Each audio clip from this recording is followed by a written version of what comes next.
आप सबका दोस्तों स्वागत है केन उपनिषद पाठ में। आशा करता हूँ अब प्रयत्न से, मन से, श्रद्धा से सुनेंगे।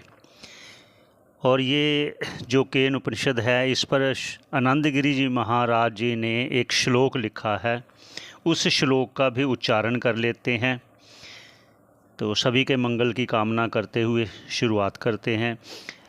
यत् श्रोत्रादेरधिष्ठानं चक्षुर्वागाद्यगोचरं स्वतोऽध्यक्षं परं ब्रह्म स्वतोऽध्यक्षं परब्रह्म नित्यमुक्तं भवामि तत्।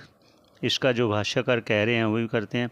यत् जो श्रोत्रादि सभी इंद्रियों का, कर्म इंद्रियों का, ज्ञान इंद्रियों का, सारी देह सहित जो अधिष्ठान है, जो आत्मा अधिष्ठान है, सारे जगत का अधिष्ठान है, ऐसे ही ये देह का भी, श्रोत्रादि इंद्रियों का भी, कर्म इंद्रियों का भी अधिष्ठान है।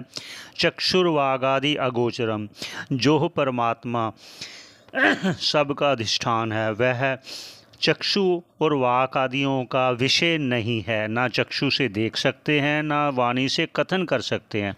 फिर शंका हो सकती है, फिर आप कथन क्यों कर रहे हो? तो यहाँ है कि हम लक्षित कर रहे हैं, शब्दों द्वारा लक्षित कर रहे हैं, अनुभव आपने करना है। वो क्या है?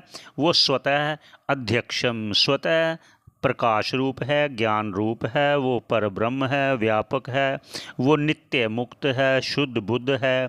तत् वह ईश्वर, वह परमात्मा, वह सर्वव्यापक जो विष्णु है। भवामि अहम, मैं वह हूँ, ऐसा अनुभव करने का प्रयास करना है। ये आनंदगिरी जी महाराज जी कह रहे हैं, ये केन उपनिषद। अब यहाँ ये शंका हो सकती है कि जो पहले कह दिया अब क्यों कह रहे हो? अब इसलिए कह रहे हैं कि आप उसका तत्व समझ सको, ये कहना बाकी है, ये कहिए।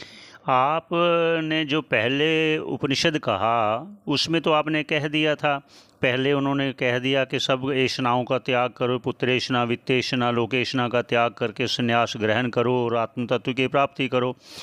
और उस कर्म का आधार कर भी कह दिया किस कर्म की क्या गति होगी। अब इस उपनिषद को क्यों कह रहे हो, ऐसी शंका होती है। तो उसका ये उत्तर है कि वहाँ कर्म की गति क्या क्या होती है वो कहा, और ये कहा तृष्णा, अर्थात वो पुत्रेषणा वित्तेषणा का त्याग करके संन्यास ग्रहण करो। लेकिन आत्म तत्व क्या है, उसको कैसे जाना जाए, उसे कैसे समझा जाए? जैसे कहा कि विषय तो नहीं है किसी का भी, ना चक्षु का विषय, ना वाणी का विषय है, तो उसको जाने कैसे? उसको लक्षित करने के लिए ये ग्रंथ है, ये उपनिषद है, ये आप श्रवण करें। इसमें आत्म तत्व के बारे में कहा जाएगा, वो कैसे जाने।